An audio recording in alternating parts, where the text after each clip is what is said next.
Saber Direito desta semana é sobre direito administrativo. Você vai saber mais sobre licitações públicas, exceções ao dever de licitar, fundamentos do contrato administrativo, dever de gestão e sanções administrativas.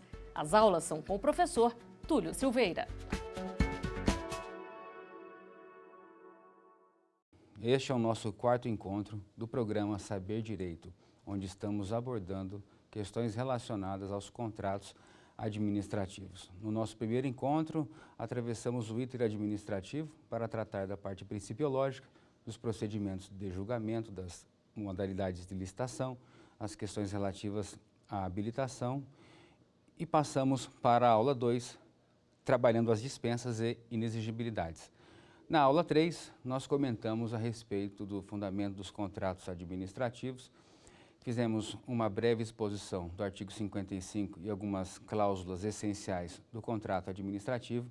E neste quarto encontro, nós estaremos tratando do dever da administração de fiscalizar os seus contratos. Por se tratar de cláusula exorbitante, prevista no artigo 58, inciso 3 da Lei 8.666, a fiscalização dos contratos administrativos tem por objetivo buscar identificar se efetivamente aquilo que foi pactuado entre a administração e terceiro está sendo efetivamente executado, para que, ao final, toda a coletividade seja beneficiada. A fiscalização administrativa, a fiscalização técnica, a fiscalização setorial são indicativos que foram apresentados pela legislação extravagante, pela Instrução Normativa 05 de 2017, editada pela SEGES, do então Ministério do Planejamento, e que nós utilizaremos como uma base conceitual para que possamos trabalhar esse contexto de informações relacionadas à fiscalização dos contratos. O dever da administração fiscalizar encontra-se amparado no artigo 67 da Lei 8.666 de 1993, onde determina que a administração designará um representante para acompanhar e fiscalizar o contrato administrativo. Dentro desse dever legal de fiscalizar os seus contratos, alguns cuidados devem ser adotados pela administração, principalmente por aqueles que atuam direta ou indiretamente na fiscalização dos contratos. Eu procurarei trabalhar com você, internauta, você, telespectador, nesse quarto encontro, trazendo aquilo que tem de mais novo em nossa legislação e tentando traduzir para a parte prática, trazendo casos concretos, casos em tese, para que você possa, de maneira bem simples, compreender esse intento que a administração deve buscar, que é a fiscalização dos contratos administrativos. No nosso exemplo, de acordo com o que já tratei aqui, nós vamos relacionar essa fiscalização aos contratos de serviço, onde nesse contrato de serviço nós o caracterizaremos como serviços de natureza continuada, e esse serviço de natureza continuada com dedicação de mão de obra exclusiva dos obreiros, do prestador ao tomador de serviço. Mas, professor Túlio, qual é o conceito de serviço continuado? Serviço continuado é aquele que, pela sua essência, pela sua característica, não pode ser interrompido. Em caso de interrupção, ele pode ocasionar, ele pode trazer para a organização um prejuízo irreparável ou de difícil reparação. A duração desse contrato administrativo, desse contrato de serviço de natureza continuada, está vinculada ao artigo 57, inciso 2 da Lei 8.666 de 1993. Pela sua própria natureza, pela sua característica, esse contrato terá por vigência o prazo de até 60 meses. Nessa perspectiva, trazendo aqui um exemplo prático, esse contrato pode ser celebrado por 12 meses e prorrogado por iguais e sucessivos períodos até 60 meses. Ele pode ser celebrado dentro do respectivo crédito orçamentário e ser prorrogado por iguais e sucessivos períodos, também limitado a 60 meses. Buscando então trazer esse exemplo, vamos identificar o que é um contrato de natureza continuada com dedicação de mão de obra exclusiva do obreiro, do prestador para com o tomador dos serviços. Aqui a Instrução Normativa 05 de 2017, ao qual já me referi, traz como exemplo o artigo 17, onde ele estabelece que os serviços com regime de dedicação exclusiva de mão de obra são aqueles em que o modelo de execução contratual exija, dentre outros requisitos, que os empregados da contratada fiquem à disposição nas dependências do contratante para a prestação do serviço. Isso caracteriza a dedicação exclusiva de mão de obra para esse tomador. A contratada não compartilhe os recursos humanos e materiais disponíveis em uma outra contratação para a execução simultânea de outros contratos. Isso aqui também caracteriza aí a dedicação exclusiva de mão de obra nesse contrato específico. Outro item que chama a atenção é a possibilidade, e aí no caso, da própria administração exercer a fiscalização desses contratos. Então, reunindo essas características, nós vamos trabalhar a fiscalização dos contratos administrativos com esse objeto. A partir da definição do objeto específico e da sua caracterização, quais são as medidas, quais são os procedimentos que a administração deve se acautelar em relação ao objeto pactuado? É importante estabelecermos que, com o advento do Decreto 9.507 de 2018, que revogou o Decreto 2.271 de 1997, nós temos um novo paradigma para trabalhar a gestão e a fiscalização contratual. E por que mencionei gestão e fiscalização contratual? Porque ao percorrermos a norma posta, nós iremos identificar a necessidade de segregar as funções em razão da complexidade, em razão da destinação, em razão do que se fiscaliza e como se fiscaliza, ou como pelo menos deve se orientar a fiscalização nesse sentido. Então, o próprio Decreto 9.507 de 2018, ele estabelece em seu artigo 10 que a gestão e a fiscalização da execução dos contratos compreendem o conjunto de ações que têm um objetivo primordial. Eu comentei anteriormente que esse objetivo era buscar verificar a verdadeira essência da execução contratual, verificar se esse contrato está sendo executado fielmente pelo contratado, se todos os requisitos e todas as exigências estão sendo cumpridas. Nessa perspectiva que é apresentada pelo Decreto 9.507 de 2018, podemos extrair a seguinte determinação. Então, esse contrato é acompanhado e fiscalizado e isso tem um objetivo. O objetivo nada mais é do que aferir o cumprimento dos resultados estabelecidos pela contratada, verificar a regularidade das obrigações previdenciárias, fiscais e trabalhistas, prestar apoio à instrução processual e ao encaminhamento da documentação pertinente para a formalização dos procedimentos relativos à repactuação, ao reajuste, às alterações, ao reequilíbrio econômico-financeiro, às eventuais prorrogações, aos pagamentos, à aplicação de sanções, à extinção dos contratos, dentre outras que porventura surjam. Nessa perspectiva, nós começamos a identificar a figura fundamental que é o da fiscalização dos contratos. Então, nós temos uma série histórica de normas que foram criadas para poder regulamentar esse procedimento. No que diz respeito a essa série histórica para a regulamentação do procedimento, nós notamos cada vez mais um aperfeiçoamento da norma para que venha blindar a administração de eventuais responsabilizações futuras, no que diz respeito a essa relação contratual, em especial em relação ao obreiro da contratada. Este obreiro que fica à disposição da tomadora de serviço exclusivamente para executar aquele contrato. Em relação ao artigo 71, eu chamo a atenção no que diz respeito à prática adotada a respeito da não transferência da responsabilidade dos eventuais encargos decorrentes dessa relação para a administração. E o parágrafo 1º traz de modo bem específico que a inadimplência do contratado com referência aos encargos trabalhistas, fiscais e comerciais não transfere à administração pública a responsabilidade por seu pagamento. Nem poderá onerar o objeto do contrato ou restringir a regularização e o uso das obras e edificações. inclusive perante o registro de imóveis. Quero chamar a atenção de um item muito interessante. O item relativo à responsabilidade trabalhista. Do parágrafo 1º do 71, nós podemos extrair a correlação estreita com a súmula 331 do Tribunal Superior do Trabalho. Por que nós faremos essa correlação estreita com esta súmula?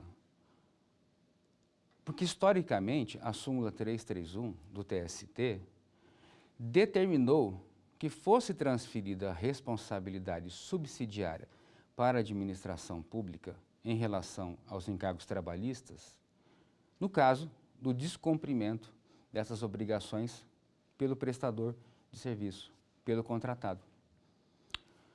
Só que, ao ser julgado constitucional pelo Supremo Tribunal Federal, o parágrafo 1º do artigo 71, houve uma modificação no conteúdo desta súmula.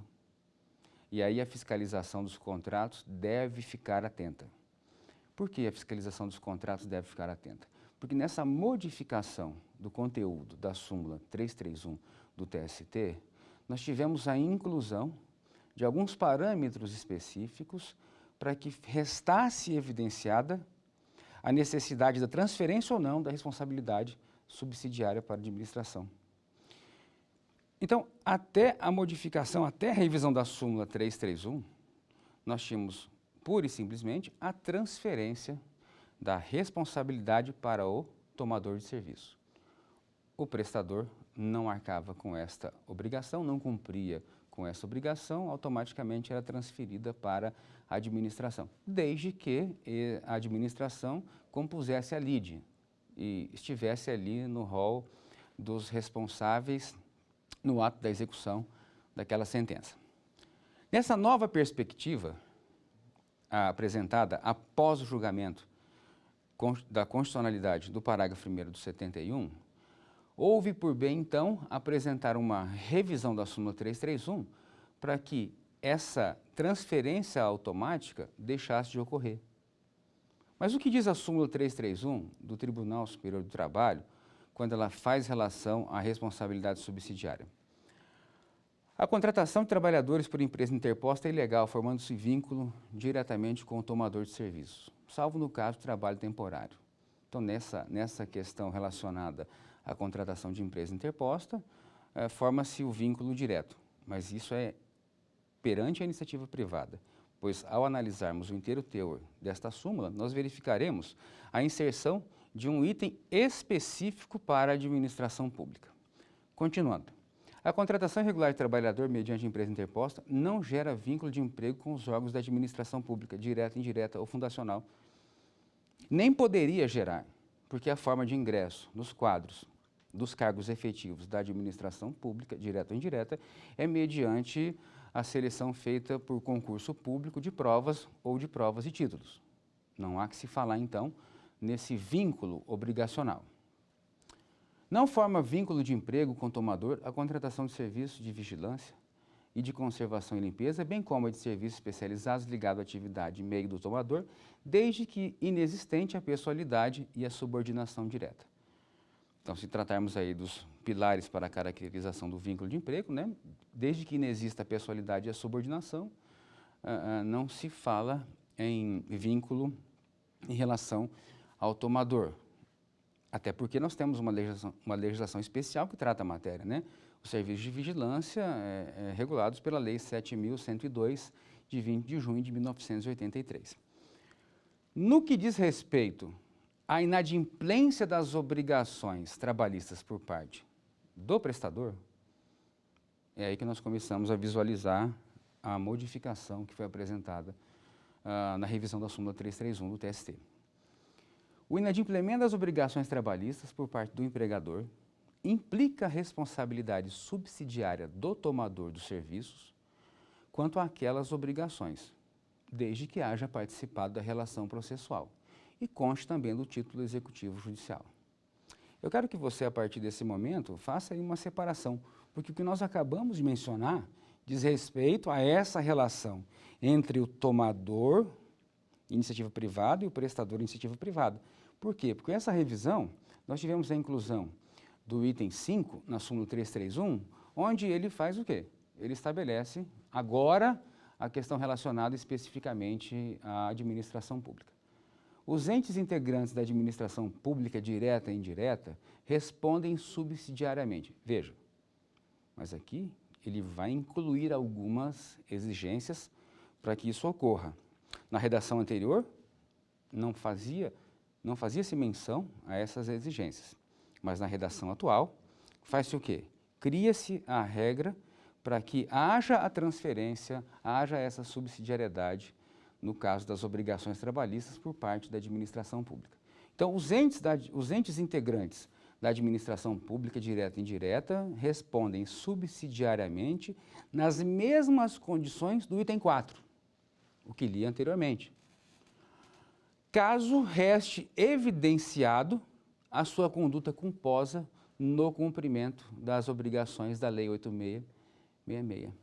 Veja, qual é a novidade introduzida pelo Tribunal Superior do Trabalho? Automaticamente não é transferida. Agora, vamos transferir se restar evidenciada a conduta culposa da administração quanto à fiscalização desse contrato e a verificação de todo o cumprimento obrigacional ou de toda a estrutura obrigacional a ser cumprida. Aqui resta evidenciado, identificado, a meu ver, a existência da culpa in vigilando e da culpa in eligendo. A culpa in vigilando, neste caso, refere-se à ausência da administração de acompanhar e fiscalizar o contrato, tanto no aspecto técnico quanto no aspecto documental. No aspecto documental, naquilo que diz respeito às obrigações trabalhistas do obreiro, e não somente em relação à empresa prestadora. E aí estaria caracterizada a culpa in vigilando. E a culpa in eligendo. A administração elegeu um prestador, um contratado, que, teoricamente, não reuniu todas as condições efetivas para poder demonstrar, para poder efetivamente prestar o serviço e arcar com todas as suas responsabilidades. Então, a partir desse intento, depreendemos que a estrutura da fiscalização contratual é fundamental para que um novo paradigma seja formado perante a administração. Internauta, talvez você conheça um fiscal de contratos da administração. Telespectador, talvez ao seu lado tenha algum colega, algum familiar que atua ou já atuou na fiscalização dos contratos. É muito importante que, a partir dessa nova roupagem dada pela súmula 331 do Tribunal Superior do Trabalho, os seus encargos, as suas responsabilidades sejam efetivamente aprimorados e aplicados ao caso concreto. Então, para concluir, a súmula 331, os entes integrantes da administração pública, direta e indireta, respondem subsidiariamente nas mesmas condições do item 4, caso evidenciada sua conduta culposa no cumprimento das obrigações da Lei 8666 de 1993, especialmente na fiscalização do cumprimento das obrigações contratuais e legais da prestadora como empregadora. Ou seja, hoje a fiscalização ela não se atentará apenas tão somente à execução física do objeto, mas ela deve ficar atenta em relação à questão documental e à fiscalização documental daquele contrato, em especial aos contratos de serviço de natureza continuada com dedicação de mão de obra exclusiva ao tomador do serviço.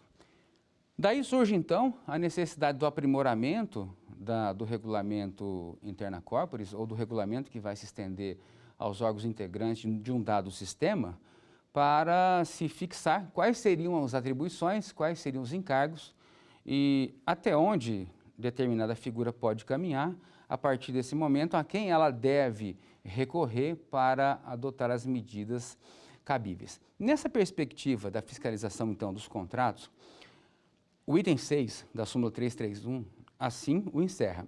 A responsabilidade subsidiária do tomador de serviço abrange todas as verbas decorrentes da condenação referentes ao período da prestação laboral.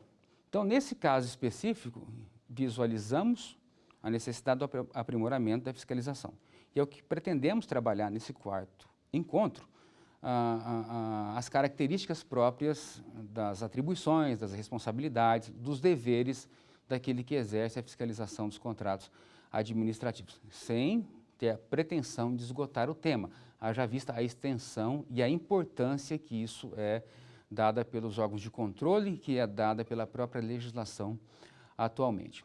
Professor Túlio, você citou que estamos fazendo referência à fiscalização dos contratos no que diz respeito aos serviços de natureza continuada com dedicação de mão de obra exclusiva. Mas, professor, eu posso indagar em relação aos contratos de obras? Em relação aos contratos de obras, há transferência automática dessa responsabilidade em relação a eventual inadimplemento ou inadimplência do próprio contratado? É muito importante que façamos a seguinte reflexão. O Tribunal Superior do Trabalho também já se debruçou sobre o assunto. No que diz respeito a essa transferência, a OJ, a Orientação Jurisprudencial 191, assim enuncia o tema. Contrato de empreitada, dono de obra de construção civil, responsabilidade. Diante da inexistência da previsão legal específica, o contrato de empreitada de construção civil entre o dono da obra, e aí pega o dono da obra como exemplo, a administração pública, tá? O dono da obra e o empreiteiro não enseja responsabilidade solidária ou subsidiária, porque o 71, parágrafo 1º, traz o aspecto da subsidiariedade. O parágrafo 2º é que traz o aspecto da solidariedade na responsabilidade. Então, voltando para o OJ 191. Diante da inexistência de previsão legal específica, o contrato de empreitada de construção civil entre o dono da obra e o empreiteiro não enseja a responsabilidade solidária ou subsidiária nas obrigações trabalhistas contraídas pelo empreiteiro, salvo, e aí ele abre uma exceção, o que não seria o caso da administração para o nosso exemplo, salvo sendo o dono da obra uma empresa construtora ou uma incorporadora. Então é muito interessante trabalhar esse aspecto também da responsabilidade ou da não transferência da responsabilidade subsidiária nesse objeto específico. E, para tanto, eu oriento que você também faça uma pesquisa na Instrução Normativa número 6, de 6 de julho de 2018, emitida pela SEGES, onde ela trata de estabelecer quais seriam as rotinas administrativas para a fiscalização desse tipo de contrato. Ela traz uma distinção de como o contrato administrativo de serviços continuados deve ser promovido e os outros contratos, trazendo exemplos de rotinas de trabalho e estabelecendo providências adequadas para o afastamento dessa responsabilidade subsidiária para com o tomador do serviço. Nessa perspectiva dessa instrução normativa que acabei de citar a vocês, é importante citar o artigo 3º, que aqui ele relaciona, de modo exemplificativo, a rotina da fiscalização. O que deve ser exigido no início da obra, o que deve ser exigido em cada etapa, quais são os documentos a serem apresentados conjuntamente com o relatório de medição da obra, com os documentos que seguirão a nota fiscal ou fatura para eventuais recebimentos. Então é importante destacar aqui o artigo 3º que relaciona essas condições para a fiscalização para os contratos de obra. No nosso caso aqui, no nosso exemplo, nós estamos trabalhando o contrato de serviço natureza continuada. Pois bem, quando falamos da fiscalização e mencionei que a administração vai designar um representante da administração que acompanhará e fiscalizará o contrato. Então, pela série histórica das normas, nós encontramos a figura de fiscal do contrato, nós encontramos a figura de gestor do contrato, nós temos outras legislações, outros regulamentos que nominam esse indivíduo como supervisor de contratos, agente de fiscalização, executor de contratos. O que quero registrar aqui, que independentemente do nome que foi dado a esse representante, seja ele estabelecido quais são as suas atribuições, quais são as suas competências e como a rotina de trabalho dele influenciará na fiscalização ou não dos contratos. Tanto que sempre orientei no sentido de que no ato da designação desse representante da administração venha de forma explícita quais são as suas atribuições e que no ato de designação seja ele cientificado de suas responsabilidades, porque essa designação traz a ele, associa a ele mais uma atividade às atividades que ele já desempenha em seu órgão ou entidade. Nessa perspectiva, então, de se trabalhar a gestão dos contratos, o artigo 11 do Decreto 9.507 de 2018 estabelece que a gestão e a fiscalização dos contratos competem ao gestor da execução dos contratos. Então, ele já cria uma figura. Auxiliado pela fiscalização técnica, ele já cria outra figura. Pela fiscalização administrativa, pela fiscalização setorial, pela fiscalização do público usuário, nada impedindo que o órgão ou entidade estabeleça de forma objetiva e acrescente algum termo para que essa fiscalização possa ser efetivamente realizada. Portanto, se buscarmos o exemplo do Decreto 9.507, nós já identificamos algumas figuras que foram apresentadas pela legislação para poder regulamentar, ao menos no âmbito da administração federal, o artigo 67 da Lei 8.666 de 1993. Nada impedindo que estados e municípios criem o seu regulamento próprio a respeito da fiscalização, bem como as empresas públicas e as sociedades de economia mista possam regular a matéria de acordo com os seus instrumentos internos ou de acordo com o seu regimento ou de acordo com o seu funcionamento. Então, trabalhando essas figuras que foram idealizadas na norma extravagante, peço licença aqui para mencionar o excerto de um julgado do Tribunal de Contas da União relativo à fiscalização, o Acórdão 265/2010 do plenário do Tribunal de Contas da União. Designe, em atenção à disposição legal contida no artigo 67 da Lei 8.666 de 1993, representantes da administração para acompanhar e fiscalizar a execução do serviço e mantenha essa designação atualizada. O que o Tribunal de Contas da União quis dizer com isso? Tá? Essa atividade de fiscalização contratual ela é permanente. Tanto que se analisarmos a legislação atual e fizermos referência à Instrução Normativa 05 de 2017, nós notaremos a obrigação da designação do responsável e identificaremos que, caso este se ausente, ele precisa ter um substituto imediato. E caso haja ausência do titular e do substituto imediato, responderá aquele que tem o dever de realizar a designação. Então, é uma atividade permanente. A atividade de fiscalização é permanente. Então, buscando a própria orientação do Tribunal de Contas, ele determina que aperfeiçoe os mecanismos existentes,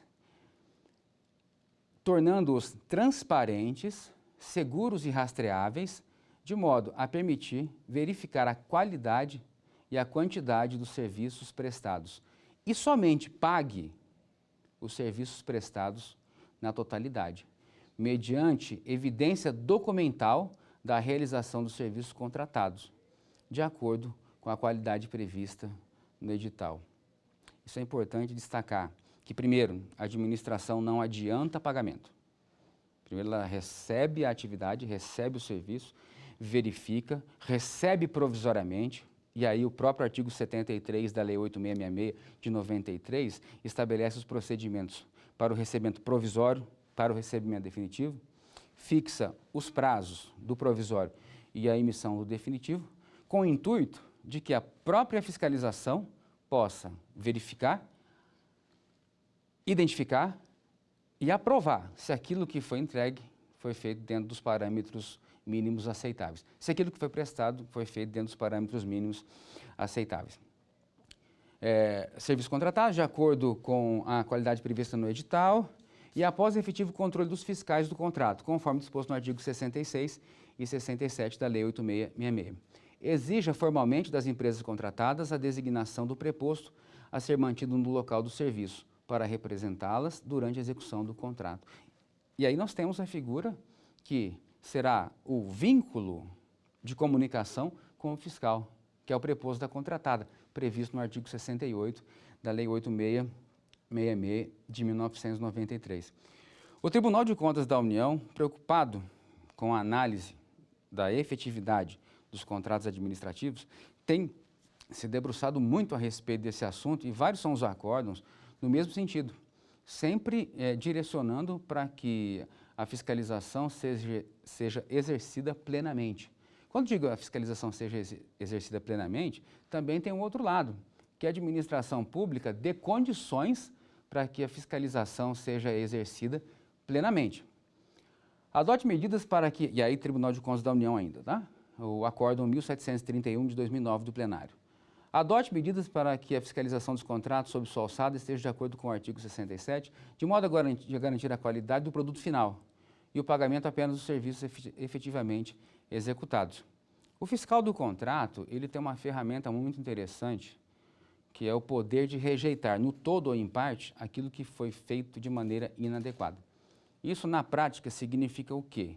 Que a administração não é obrigada a receber o serviço de maneira incompleta. A administração não está obrigada a aceitar qualquer tipo de serviço. Pelo contrário, ela tem o dever de rejeitar aquilo que foi executado de maneira inadequada. Dever de rejeitar no todo ou em parte. Essa conduta prevista no artigo 76 dá à fiscalização a garantia de que, caso o serviço tenha sido prestado de maneira ineficiente e inadequada, a administração deverá, e não poderá, deverá rejeitar aquilo que foi executado em desacordo com as cláusulas contratuais. Qual o reflexo da rejeição no todo ou em parte do material, da obra ou do serviço que foi rejeitado? Haverá um reflexo efetivo em relação à verificação do adimplemento contratual, ou seja, do cumprimento. E isso vai refletir nos comentários do nosso 5º encontro, onde falaremos dos casos de rescisão contratual. Então perceba você, fiscal, perceba você, gestor de contratos, a importância e o papel fundamental que você exerce junto à administração quando é designado para acompanhar e fiscalizar os contratos administrativos. Veja, Tribunal de Contas da União instrua os fiscais de contrato quanto à forma de verificar e medir a execução do serviço e o recebimento de bens, observando os preceitos dos artigos 73 e 76 da Lei 8666 de 1993, alertando-os para a responsabilidade pessoal dos atestos emitidos. Professor Túlio, você comentou agora a respeito de uma expressão interessante, atesto dos serviços recebidos. Tá. Se pararmos para analisar a despesa pública, ela terá a seguinte sequência, prevista lá na Lei 4.320 de 1964. Empenho, execução e pagamento. Empenho, liquidação e pagamento. Então, nessa segunda fase aqui da liquidação, onde se reconhece o direito em receber por aquilo que efetivamente entregou, executou, prestou, o reconhecimento do crédito ou ao direito em receber aquele crédito da administração, estabelece que atestar a nota fiscal é uma das etapas da liquidação da despesa. E se é a atribuição, se é a responsabilidade do fiscal do contrato realizar o atesto ou ateste da nota fiscal, ele tem que ficar muito atento, porque se atestar serviço que não foi realizado, responderá pessoalmente por aquele atesto. Então veja o peso da responsabilidade de quem atua na fiscalização dos contratos. Ficar bem atento no acompanhamento físico, documental, na hora de atestar a nota fiscal. Fiscaliza a execução dos contratos de prestação de serviço, em especial o que diz respeito à obrigatoriedade da contratada arcar com todas as despesas decorrentes de obrigações trabalhistas relativas aos seus empregados. Olha o tribunal preocupado mais uma vez em relação à questão da transferência ou da necessidade de se demonstrar que não se pode transferir a responsabilidade subsidiária à administração. Qual é o papel do fiscal nesse caso? Muito atento, fiscal. Por quê? Se lá na frente a administração for responsabilizada e restar evidenciado a culpa em vigilando, ou a culpa em eligendo, ou a conduta culposa de deixar de ter fiscalizado o contrato, isso recairá sobre o fiscal, que ao tempo daquela fiscalização tinha o dever de acompanhar e fiscalizar aquele contrato administrativo. Quer seja na fiscalização administrativa que é introduzida pela Instrução Normativa 05 de 2017, quer seja pela gestão contratual também mencionada na mesma Instrução Normativa. Nessa perspectiva, quando nós trabalhamos o procedimento de gestão e fiscalização dos contratos, eu chamo a atenção para o artigo 39 da Instrução Normativa 05 de 2017. No artigo 39, nós temos a seguinte premissa disposta. As atividades de gestão e fiscalização, veja, a gestão macro e a fiscalização específica, são um conjunto de ações que têm por objetivo aferir o cumprimento dos resultados previstos pela administração para os serviços contratados. Então, a partir dessa reunião de atributos e essa reunião de responsabilidade, nós temos o que hoje previsto na norma, em especial na administração federal, quando eu menciono a Instrução Normativa 05 de 2017. E aí ela faz referência aos órgãos e entidades integrantes do Sistema de Serviços Gerais. Para os outros órgãos ou entidades, eles podem utilizar a Instrução Normativa sem nenhum prejuízo. Agora, existem os casos onde ela tem a aplicação obrigatória e nos demais casos ela tem a aplicação facultativa. Então, para reunir essa fiscalização, nós teremos a fiscalização técnica, nós teremos a fiscalização administrativa, a setorial, a fiscalização do público usuário, para compor toda essa gestão de execução do contrato. A gestão de execução do contrato, ela vai coordenar o trabalho, vai coordenar os trabalhos destas equipes. Tulio, mas no meu órgão, entidade, eu tenho um número reduzido de pessoal, que eu não tenho como segregar a função. Guardadas as devidas justificativas, faça a designação em um servidor específico, mas que reste claro as atribuições da fiscalização administrativa e da fiscalização técnica. A fiscalização técnica é o acompanhamento com o objetivo de avaliar a execução do objeto.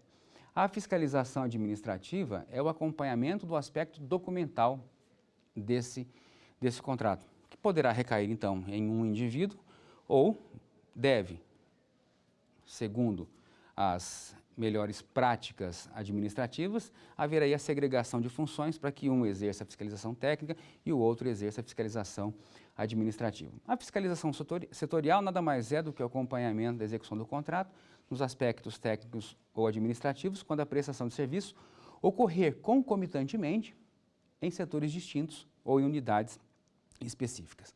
A fiscalização pelo público usuário, ela vai fazer referência ao resultado que aquele contrato está apresentando perante aqueles que utilizam, perante os clientes internos da organização ou dos clientes externos da organização. Então, há uma série de medidas que podem ser adotadas para se buscar aferir essa fiscalização pelo público usuário.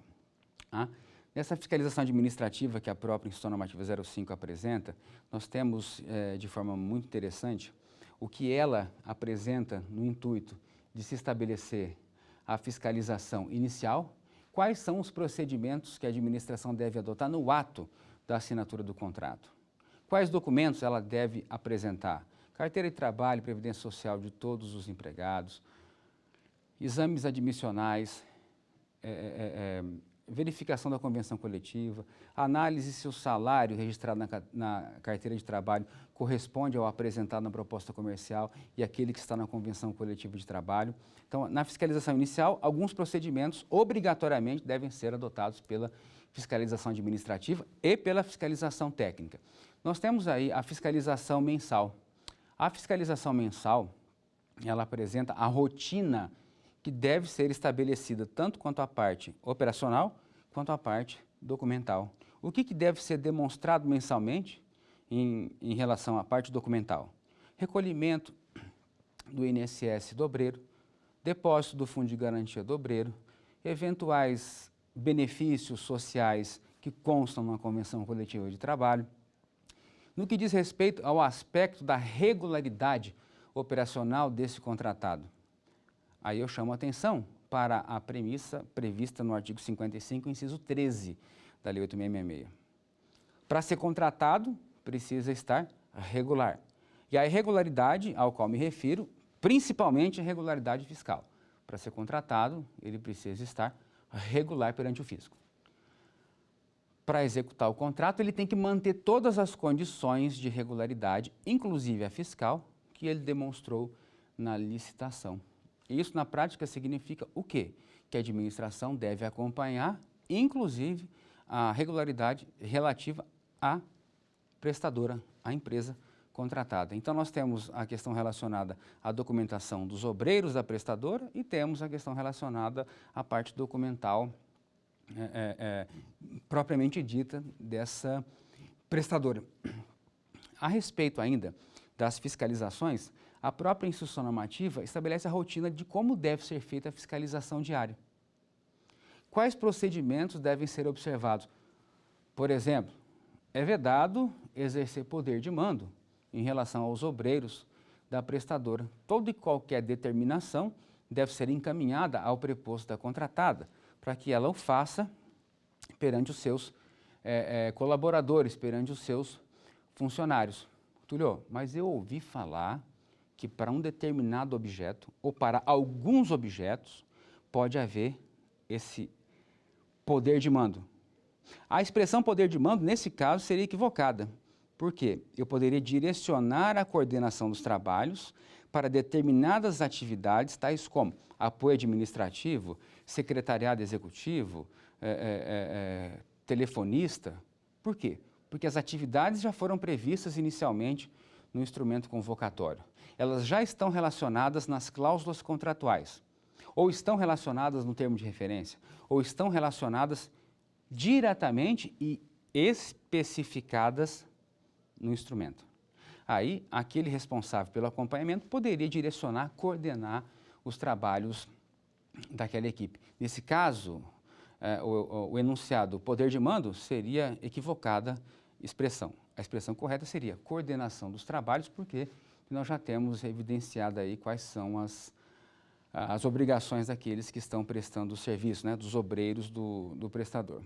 Nós temos a fiscalização procedimental, é aquela fiscalização especial, é aquela fiscalização de surpresa, onde a administração quer verificar o fiel cumprimento das obrigações. Quando nós delimitamos a fiscalização inicial, a fiscalização mensal, a fiscalização diária, nessa fiscalização procedimental, a administração vai, em qualquer fase da execução contratual, a qualquer momento, solicitar diretamente a que os empregados do prestador possam apresentar os comprovantes de recolhimento do INSS, de depósito do FGTS, para que possa haver uma confrontação com a documentação que é apresentada mensalmente, quando da fiscalização mensal pela administração em relação àquele contrato. Nisso reside a fiscalização procedimental. E aí nós temos a fiscalização por amostragem e também teremos a fiscalização de encerramento do contrato.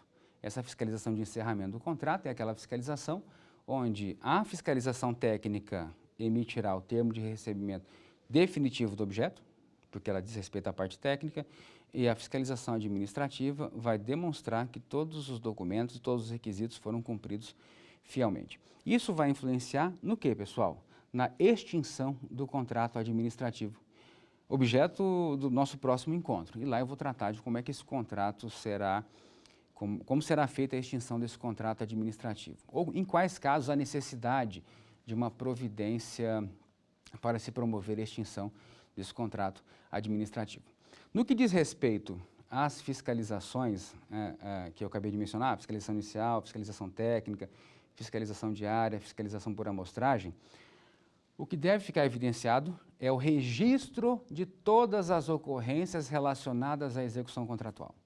O parágrafo 1º do artigo 67 da Lei 8.666 determina que todas as ocorrências relacionadas à execução contratual devam ser registradas em livro próprio.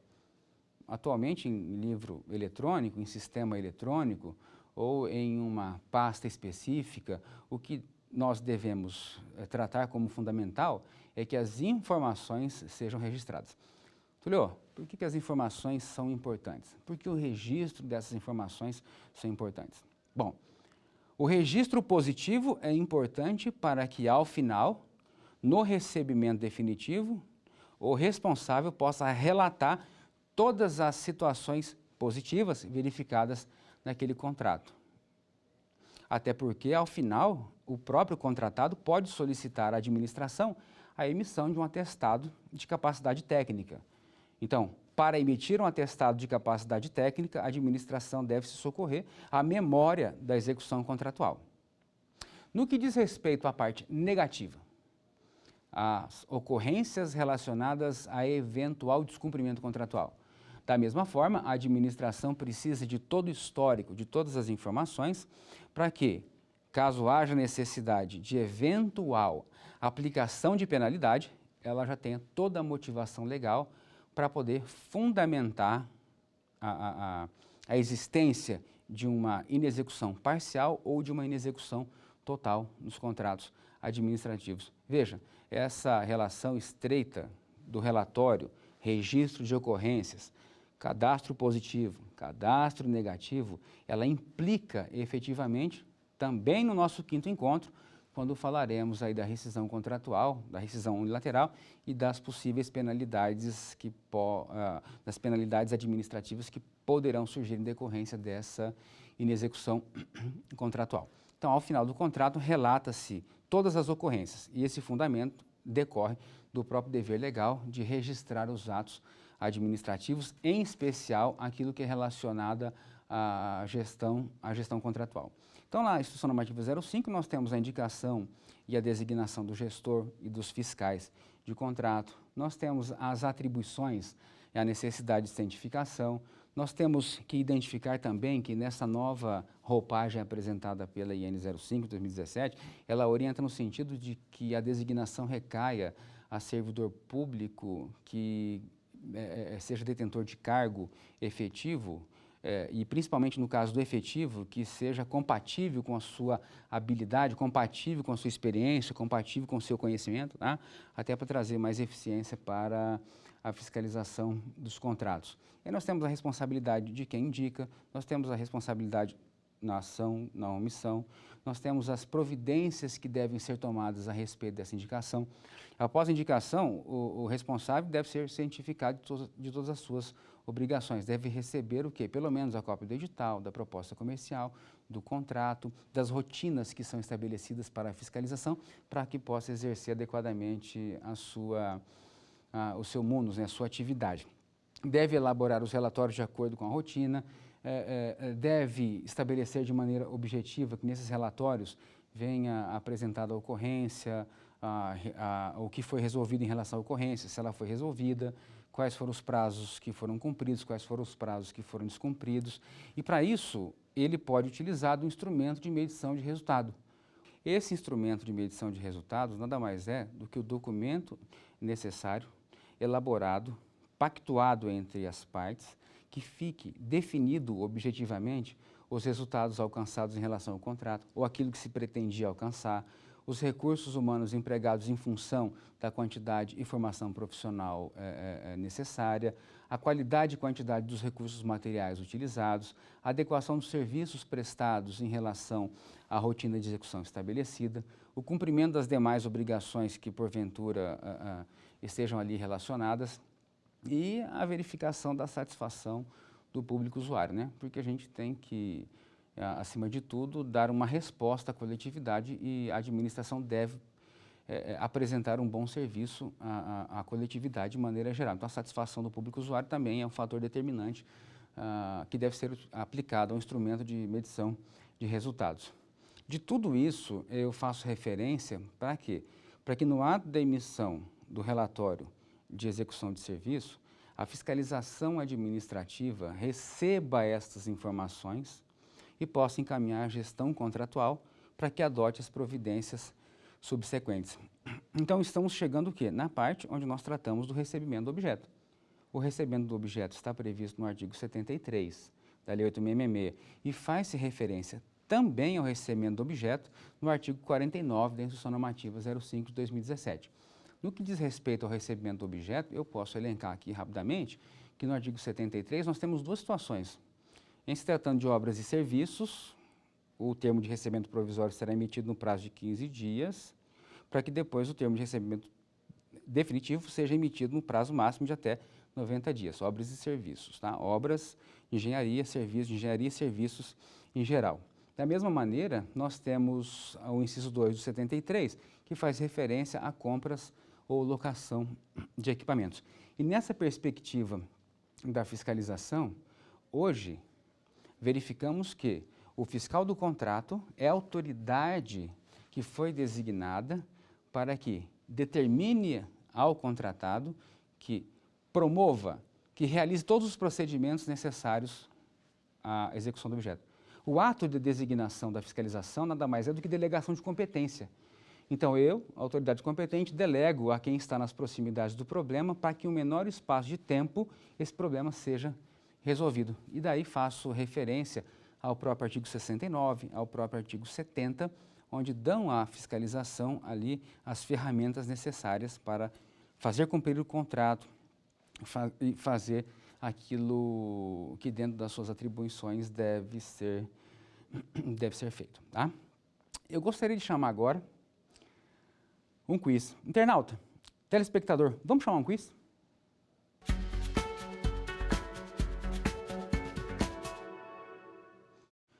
A respeito da fiscalização dos contratos, pode-se afirmar: constitui cláusula exorbitante prevista no artigo 58, inciso 3, combinado com o artigo 67 da Lei 8666 de 1993.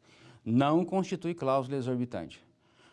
O desatendimento das determinações regulares da autoridade designada para acompanhar e fiscalizar a sua execução constitui cláusula exorbitante.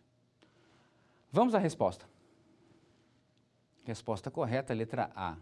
Constitui sim cláusula exorbitante, conforme já comentei com vocês anteriormente. O desatendimento das determinações regulares da autoridade designada para acompanhar e fiscalizar a sua execução constitui cláusula exorbitante. Essa letra C não constitui cláusula exorbitante. No entanto, nós haveremos com intensidade no artigo 78 da Lei 8666 que o desatendimento dessas determinações pode constituir um caso de rescisão contratual unilateral, onde aí deixou de se observar as determinações da fiscalização. Vamos chamar um segundo quiz?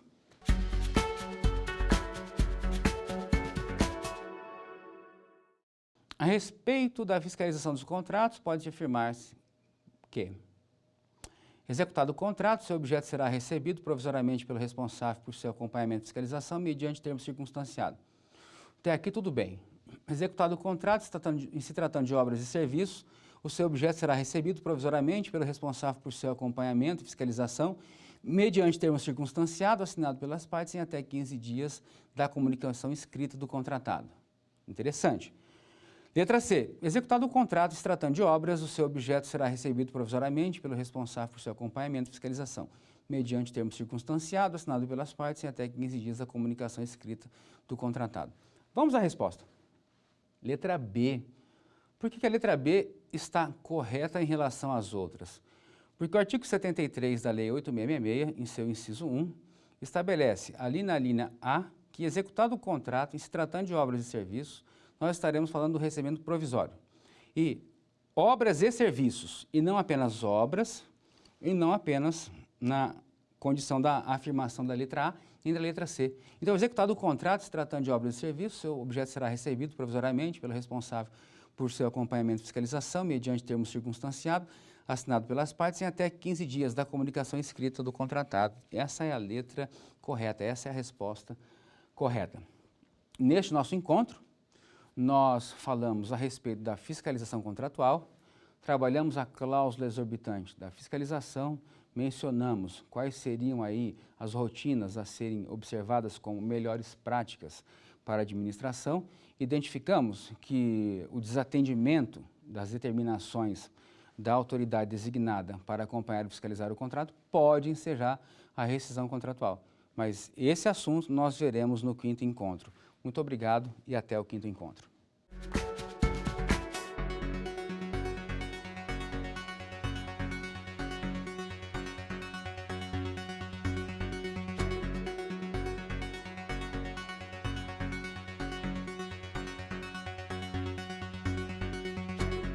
Quer dar uma sugestão de tema para os cursos do Saber Direito? Então mande um e-mail para saberdireito@stf.jus.br ou entre em contato pelo nosso WhatsApp. O número é esse que aparece na sua tela. Você também pode estudar pela internet. Basta acessar o site tvjustiça.jus.br ou rever as aulas no canal da TV no YouTube, TV Justiça Oficial.